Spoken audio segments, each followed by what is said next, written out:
सबसे पहले आपको बताएं, बर्तानिया से चोरी की गई एक और महंगी गाड़ी कराची में निकल आई। गाड़ी का पता उसमें छुपे ट्रैकर से लगा। इंटरपोल ने कार की बरामदगी के लिए सिंध पुलिस को खत लिख दिया। तफसील के लिए बात करेंगे, नुमाइंदा जियो न्यूज राहिल सलमान ने हमें ज्वाइन किया। राहिल, एक गाड़ी 2022 में ही ऐसे ही पकड़ी गई थी जो इंग्लैंड से चोरी हुई और कराची पहुंच गई। अब ये दूसरा केस सामने आया है, क्या मामला है ये?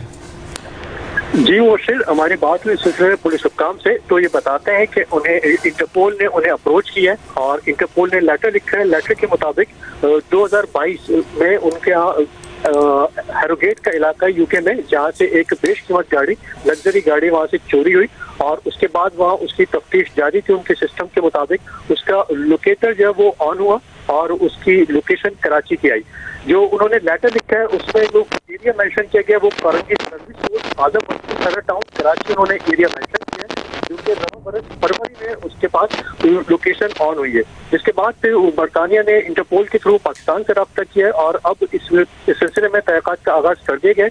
हमारी बात हुई SSP AVCC AVLC Amjad Sheikh से, तो ये बताते हैं कि उन्हें लेटर मौसूल हो गया है और इस सिलसिले में उन्होंने इस गाड़ी की मजीद कुछ और डिटेल्स इंटरपोल से तलब की है। इसके बाद फिर कानूनी कार्रवाई को आगे बढ़ाया जाएगा। इससे पहले भी ये वाकया इस किस्म का वाकया पेश आ चुका है। 2022 सितंबर में ये वाकया सामने आया था कि एक और ठीक है राहिल सलमान, आपने इस बारे में आगाह किया, शुक्रिया आपका।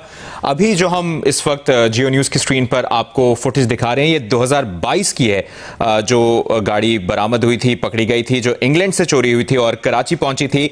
इसी तरह का अब एक और वाकया पेश आया, बरतानिया से चोरी की गई एक और महंगी गाड़ी कराची में निकल आई है और गाड़ी का पता उसमें छुपे ट्रैकर से लगा है और इंटरपोल ने कार की बरामदगी के लिए सिंध पुलिस को खत भी लिख दिया है, जो खत आपको स्क्रीन पर भी हम दिखा रहे हैं।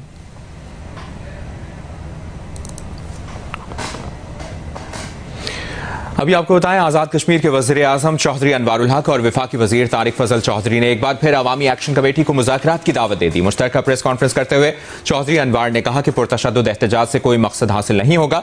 वफाकी वज़ीर पार्लिमानी उमूर तारिक फजल चौधरी बोले, 90% मुतालिबात मान लिए थे, वो मुतालिबात रह गए जिनके लिए आइन में तरमीम करना जरूरी थी।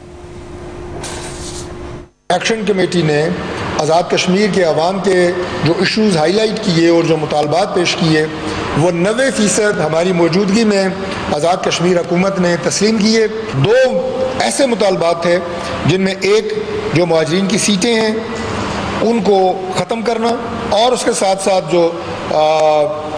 जो हमारी वहाँ पे वज़ारत आज़ाद कश्मीर की उनकी तादाद में कमी। इस पर एक डेडलॉक आया क्योंकि इन दो मुतालबात के लिए आपको कॉन्स्टिट्यूशनल अमेंडमेंट चाहिए थी। हम आज भी एक्शन कमेटी को ये दावत देते हैं कि आप आज भी बैठें, हम तैयार हैं और इस मामले को खुश असलूबी के साथ बातचीत के जरिए हल करेंगे। आज जो नागुफ्ता पे सूरत हाल पैदा हुई है, जिसमें हमारे जो पुलिस के जवान हैं 3 वो शहीद हुए, तकरीबन 100 से ज़्यादा ज़ख्मी हैं, 8 से ज़्यादा क्रिटिकल हैं। हुकूमत पूरी फराख दिली से आज के नाखुशगवार वाक़यात का मज़ीद तसलसल रोकने की खातिर वफाकी हुकूमत की जानिब से जो मुज़ाकराती कमेटी आज़ाद कश्मीर तशरीफ़ ले गई थी, उसी के तसलसल में आपको मुज़ाकराती अमल बहाल करने की दावत देते हुए आपसे ये कहना चाहती है कि मज़ीद जो तशद्दुद है या मज़ीद अनारकी है और मज़ीद अफरा तफरी है, इससे बाहर सूरत हमें ग्रेज करने की ज़रूरत है।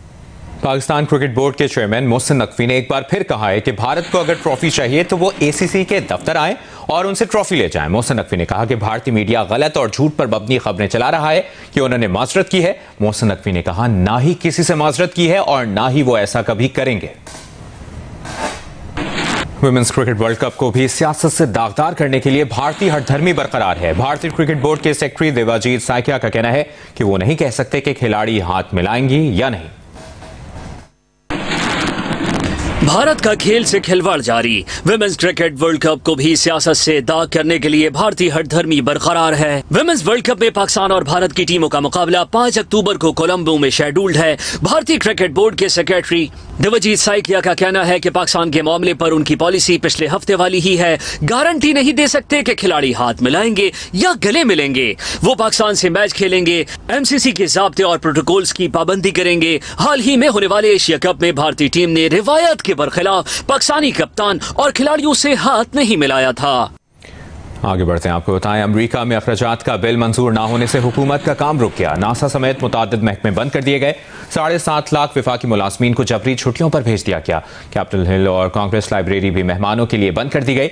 फजाई सफर भी मुतासर होगा। साइंसी तहकीक मुअत्तल हो जाएगी। अमरीकी फौजियों को तनख्वाहें नहीं मिलेंगी। शटडाउन सेनेट की जानिब से आर्जी फंडिंग बिल मुस्तरद करने के बाद शुरू हुआ। डेमोक्रेट्स और रिपब्लिकन ने एक दूसरे को जिम्मेदार ठहरा दिया। हुकूमत के फंडिंग बिल पर सेनेट में आज दोबारा वोटिंग होगी।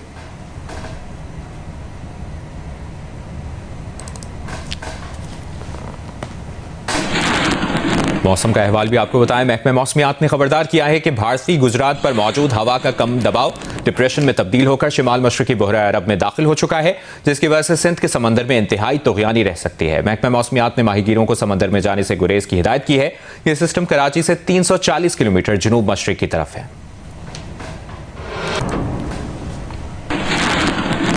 महंगाई वजारत खजाना के अंदाजों से ज्यादा हो गई। सितंबर में महंगाई की शरह 5.6% रही। वजारत खजाना का अंदाजा था कि सितंबर में महंगाई की शरह 3.5 से 4.5% के दरमियान रहेगी। महंगाई की वजह बताते हुए माहाना आउटलुक रिपोर्ट में कहा गया था कि सैलाब से ज़राई शोबा और खुराक की सप्लाई चेन मुतासिर होगी।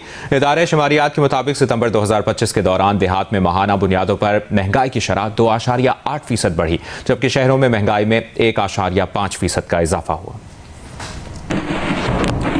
गैर मुल्की खबर एजेंसी ने गजा अमन मंसूबे पर हमास में धड़ेबंदी होने की खबर दी है। हमास के एक धड़े ने गैर मुसल्लह होने से इनकार किया है, जबकि दूसरे धड़े ने कहा है कि वो इसलिए अमन मंसूबा मानने को तैयार हैं कि ट्रंप ने जंगबंदी की जमानत दी है।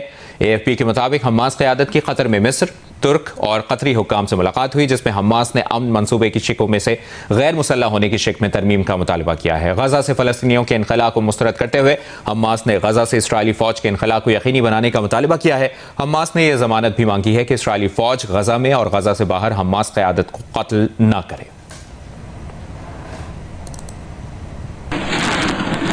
गजा इमदाद ले जाने वाला 40 से ज़ायद कश्तियों का ग्लोबल समूह फ्लोटेला गजा के नज़दीक हाई रिस्क जोन में दाखिल हो गया है। इसराइली हमले के खदशे पर फ्लोटेला ने लाइव वीडियो फीड फाल कर दी। इसराइली वज़ीर ख़ारजा ने फ्लोटेला को सफ़र रोकने की धमकी दी है। इसराइली जंगी जहाज़ों ने फ्लोटेला की 2 कश्तियों का घेराव किया, मवासलाती आलात जाम कर दिए। फ्लोटेला का कारवां इसके बावजूद अपना सफर जारी रखने का ऐलान कर चुका है। इसराइली मीडिया के मुताबिक इसराइल का बास कश्तियों को समंदर में डिबोने का मंसूबा है। स्पेन, इटली और यूनान ने इसराइल को फ्लोटेला पर मौजूद अफराद को नुकसान पहुंचाने से बाज रहने का कहा है। दूसरी तरफ इसराइली फौज की गजा पर बमबारी जारी है। सुबह से अब तक मजीद 60 से ज़ायद फलस्तीनी शहीद कर दिए। मुस्लिम लीग नून के सेनेटर अफतानुल्लाह का कहना है कि 27वीं आईनी तरमीम से पहले पीपल्स पार्टी को मना लेंगे। तासुब की बातों से सबको इज्तनाब करना चाहिए। पीपल्स पार्टी की सेनेटर पलवशा खान ने कहा, हम कौन सा ससुराल से रूट कर चले गए हैं, हम तो अपनी जगह बैठे हैं। इन ख्यालात का इजहार उन्होंने जियो न्यूज़ के प्रोग्राम कैपिटल टॉक में किया। आपको तवक्को है कि ये 27वीं आईनी तरमीम का बिल पेश होने तक पीपल्स पार्टी वापस आ जाएगी? देखिए, मेरा ख्याल है कि इंशाल्लाह उससे पहले ही वापस आ जाएंगे। अच्छा। और हमारी कोशिश ये है कि हम इनको मना लेंगे, और हमारे बड़े पुराने इनके साथ ताल्लुकात हैं, कभी के तो है नहीं, तो ऊपर नीचे ऊंच नीच हो जाती है, लेकिन हम इंशाल्लाह इनको मना लेंगे। और मैं ये समझता हूँ कि तासुब की बातों से जो है वो इज्तनाब करना चाहिए सबको ही। कह रहे हैं ये आ जाएंगे वापस, हम गए मना लेंगे। हम कौन सा ससुराल से रूट के चले गए हैं, हम तो कहीं गए नहीं है, हम अपनी जगह पे बैठे हुए। अच्छा, हम कहीं नहीं गए। आपने कहा है कि हम अब आइंदा, आप जब तक माफी नहीं मांगती मरियम नवाज, हम कोई सरकारी बिल को किसी को वोट नहीं दें। इसका ये मतलब तो नहीं कि हम चले गए, हमारे पास ना की तो ताकत है। तो इसका मतलब है आप कहीं नहीं जा रहे? नहीं, हम अपनी सीटों पे बैठे हैं। इसी प्रोग्राम में गुफ्तगू में तहरीक इंसाफ के रहनुमा एडवोकेट शफकत अब्बास आवान ने कहा कि अलीमा खान कतन तहरीक इंसाफ की चेयरपर्सन नहीं बनना चाहती। इस मामले में अली अमीन गंडापुर को मिसगाइड किया गया है और ये अली अमीन गंडापुर की जाती सोच है। अली अमीन गंडापुर साहब कह रहे हैं कि अलीमा खान साहबा जो हैं वो पार्टी को तकसीम करने की साजिश कर रही हैं, वो चेयरपर्सन बनना चाह रही हैं। नहीं, कतन बिल्कुल ऐसी बात नहीं है। बिल्कुल मिसगाइड किया गया है इनको इस मामले में, और जिन्होंने इनको भेजा है उन्होंने बिल्कुल मिसगाइड करके भेजा है। ऐसी कोई बात नहीं है। ना तो वो चेयरपर्सन बनना चाहती हैं, ना कोई पहले भी तो रही है गवर्नमेंट पाकिस्तान तहरीक इंसाफ की। क्या खान साहब की बहनें, उनके भांजे, उनके ख़ानदान का कोई बंदा कहीं पे इन्वॉल्व हुआ है? अभी भी हमारी लिस्टें गई हैं, सेनेटर्स की भी हमारी लिस्टें गई हैं, MPAs MNAs की भी स्पेशल सीटों की। क्या खान साहब के ख़ानदान में से किसी बंदे का नाम है उसमें से? कतन ऐसी बात नहीं है। ये जो कुछ भी अली अमीन साहब की बात है, ये इनकी पर्सनल बात है, उनकी पर्सनल सोच है, या इनको मिसगाइड किया गया कहीं से। भारत में एक बार फिर ताजमहल को मुतनाज़ा बनाने की साजिश सामने आई है। नई फिल्म द ताज स्टोरी के पोस्टर में ताज की गुंबद से शिव की मूर्ति निकलती दिखाई दी गई। अदाकार परेश रावल ने सोशल मीडिया पर तनकीद के बाद फिल्म का पोस्टर डिलीट कर दिया।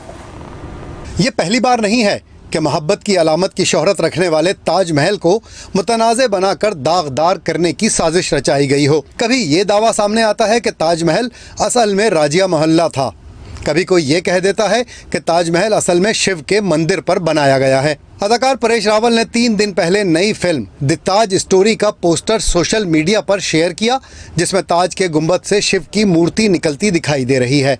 इस बेहुदा पोस्टर पर जब परेश रावल की ट्रोलिंग हुई तो वो पोस्टर डिलीट करने पर मजबूर हो गया। साथ ही फिल्म प्रोडक्शन टीम का बयान शेयर कर दिया। बयान में वजाहत की गई कि द ताज स्टोरी ना तो मजहबी मौजू पर बनी फिल्म है, ना ही इसमें यह दावा किया गया है कि यहाँ शिव का मंदिर था। मंदिर की जमीन पर ताजमहल बनाने के तनाज़े की जड़ भारत के खुद साख्ता मौर्रिख P.N. ओक की 1989 की किताब है, जिसमें ओक लिखता है कि ये जगह जहाँ ताजमहल बना है वहाँ मुग़लों से बहुत पहले हिंदू राजा जय शाह ने मोनूमेंट बनाया था। P.N. ओक के दावे की तरदीद भारत की जानी मानी मौर्रिख डॉक्टर राचिका शर्मा ने अपनी सोशल मीडिया पोस्ट में की। फिर 2018 में आर्कियोलॉजिकल सर्वे ऑफ इंडिया ने तस्दीकी ख़त जारी किया कि ताजमहल मुग़ल शहंशाह शाहजहां और उसकी बीवी मुमताज़ महल का मकबरा है। पर मामला यहाँ दबा नहीं। खासतौर पर बीजेपी लीडर्स ने ताज को अपना हदफ बनाए रखा। 2022 में रजनीश सिंह ने हाई कोर्ट में दरखास्त लगा दी कि ताजमहल की तारीख जानने के लिए फैक्ट फाइंडिंग पैनल बनाया जाए। रजनीश सिंह ने कहा कि हिंदू मूर्तियां ढूंढने के लिए ताजमहल के 22 बंद कमरे खुलवाए जाएं। इसके बाद 2022 में ही बीजेपी की रुकन असम्बली दिया कुमारी ने दावा किया कि जहां ताजमहल बना है वो जगह तो उसके पुरखों की है। ICC women's cricket world cup में पाकिस्तान टीम अपनी मुहिम का आगाज कल बांग्लादेश के खिलाफ मैच से करेगी। मेगा इवेंट में दोनों टीमें कोलंबो में मद्दे मुकाबिल होंगी। दुबई में जायदादों की खरीदो फरोख्त में इजाफा हो गया। पाकिस्तानी सरमायाकारों की दुबई में दिलचस्पी में नुमाया इजाफा देखने में आ रहा है।